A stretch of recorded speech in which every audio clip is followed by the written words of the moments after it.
Na pesquisa que fizemos para elaborar essa série sobre Leonel Brizola, uma coisa fica muito clara. Brizola tinha muito respeito.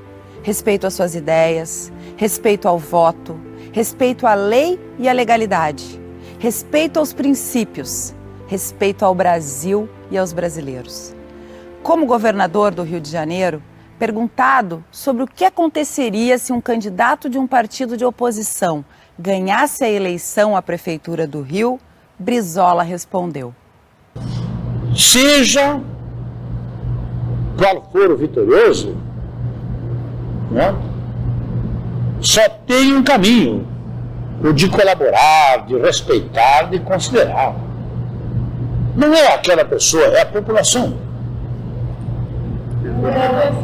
Como governador, nenhum deles terá problema algum comigo.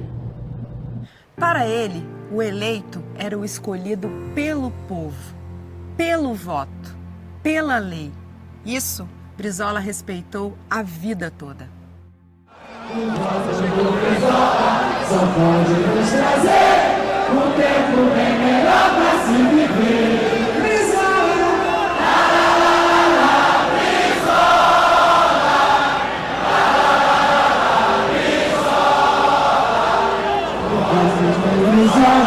Só pode nos trazer um tempo bem melhor para se viver. É isso aí, gente!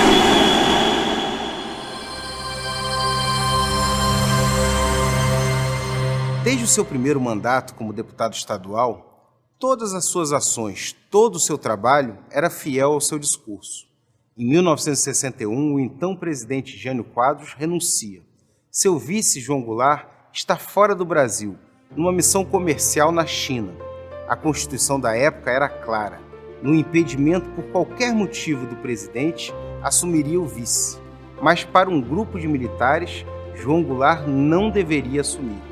No Rio Grande do Sul, o governador Leonel Brizola começa uma forte campanha pela legalidade. No porão do Palácio Governamental, ele monta uma rádio que é retransmitida em vários cantos do Brasil, em uma cadeia de rádios que recebeu o nome de Cadeia da Legalidade. Brizola se preparou para um possível conflito armado, que ele certamente não venceria, e João Goulart, aceitando a proposta dos militares por um governo parlamentarista, acaba assumindo a presidência.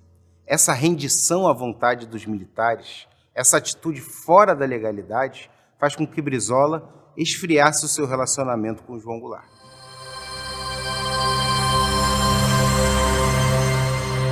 Em 1964, um golpe militar tirou do poder o presidente do país, João Goulart. Ele então viaja para o Sul e Brizola tenta organizar uma força para combater os golpistas, inclusive com militares que defendiam a legalidade. João Goulart recebe informações sobre o apoio americano ao golpe e, não querendo o derramamento de sangue, vai para o exílio. Depois de um mês escondido das forças de repressão, Brizola vai para o Uruguai e amarga 15 anos de exílio. Após a anistia, Brizola volta nos braços do povo. Anos depois, quando perguntado sobre se valeu a pena todo o sacrifício, ele responde: Como brasileiro, foi o que fizeram neste país, nestes 25 anos, neste quarto de século. Implantaram uma ditadura em nome da democracia. Derrubaram um governo constitucional em nome da justiça. Enfim, baniram, excluíram a legalidade e a tantos brasileiros, a começar pelo presidente João Goulart, que era o presidente constitucional, e a tantos de nós, sacrificaram a tantos, perseguiram a tantos, restringiram a tantos, caçaram o povo brasileiro por tanto tempo, em nome do desenvolvimento, em nome da salvação nacional, contra a inflação existente, contra a dívida externa, enfim, contra aquele contexto quase que provinciano da vida brasileira.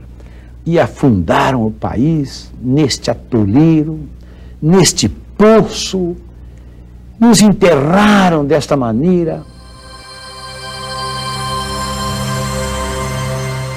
1982, o Brasil votou de forma direta para governadores de estado, mas a presidência ainda era votada por um colégio eleitoral. Em 1983, o deputado federal Dante de Oliveira apresenta um projeto de emenda à Constituição da época para eleições diretas para a presidência da República. O projeto não foi aprovado, mas iniciou um movimento pela volta à democracia, que culminou no Direta Já, com forte apoio da mídia e com muita movimentação do povo. Brizola, é claro, participou ativamente. Finalmente, em 1989, o povo votaria novamente para presidente. Brizola foi candidato e, quando perguntado se era o mesmo Brizola de 1961, ele respondeu: Francamente, eu sou o mesmo de antes. O que eu aprendi com os anos, com as minhas reflexões, essencialmente, andando por aí, convivendo com tantas pessoas, eu aprendi talvez me expressar melhor um pouco.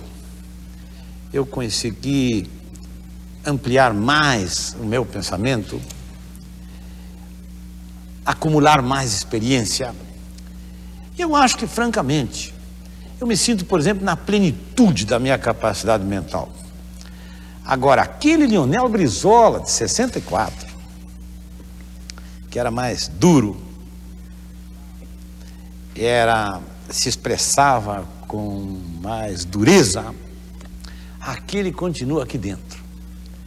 No Leonel Brizola, de 67 anos, há dentro dele um jovem Leonel Brizola que eu tenho que estar segurando sempre. Porque eu hoje sou muito mais inconformado com a situação do nosso país.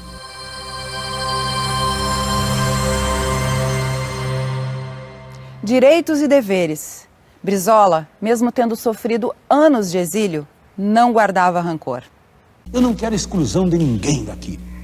Eu não quero fazer a ninguém aquilo que fizeram comigo.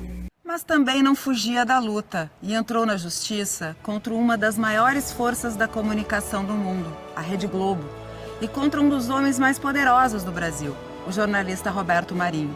O dia 15 de março de 1994 ficou marcado para sempre. No Jornal Nacional, um dos programas de maior audiência da emissora, o seu apresentador, Cid Moreira, por ordem da Justiça, leu a carta-resposta de Leonel Brizola. Jornal Nacional, a pretexto de citar a editorial de O Globo, fui acusado na minha honra, e pior, apontado como alguém de mente senil. Ora, tenho 70 anos, 16 a menos que meu difamador Roberto Marinho, que tem 86 anos. Se é esse o conceito que tem sobre os homens de cabelos brancos, que os use para si. Ninguém questiona o direito da Globo mostrar os problemas da cidade. Seria antes um dever para qualquer órgão de imprensa. Dever que a Globo jamais cumpriu quando se encontravam no Palácio Guanabara governantes de sua predileção. Quando ela diz que denuncia os maus administradores, deveria dizer sim, que ataca e tenta desmoralizar os homens públicos que não se vergam diante do seu poder. Se eu tivesse as pretensões eleitoreiras de que tentam me acusar, não estaria aqui lutando contra um gigante como a Rede Globo. Faço-o porque não cheguei aos 70 anos de idade para ser um acomodado. Quando me insulta por nossas relações de cooperação administrativa com o governo federal, a Globo remorde-se de inveja e rancor e só vê nisso bajulação e servilismo. É compreensível. Quem sempre viveu de concessões e favores ao poder público não é capaz de ver nos outros senão os vícios que carrega em si mesmo. Que o povo brasileiro faça seu julgamento e, na sua consciência lúcida e honrada, separe os que são dignos e coerentes daqueles que sempre foram servis, gananciosos e interesseiros. Para Leonel de Moura Brizola, a luta valia sempre, se fosse justa e dentro da lei. É por isso que Brizola tinha razão.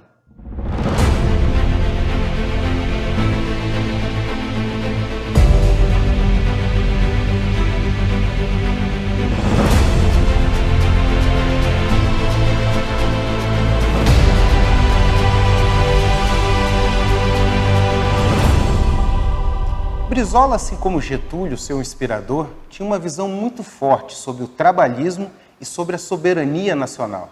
Ele ficava indignado com a exploração do Brasil, dos brasileiros por potências estrangeiras. Brizola queria um Brasil independente, que dignificasse o trabalho. Mas esse é um assunto do próximo episódio.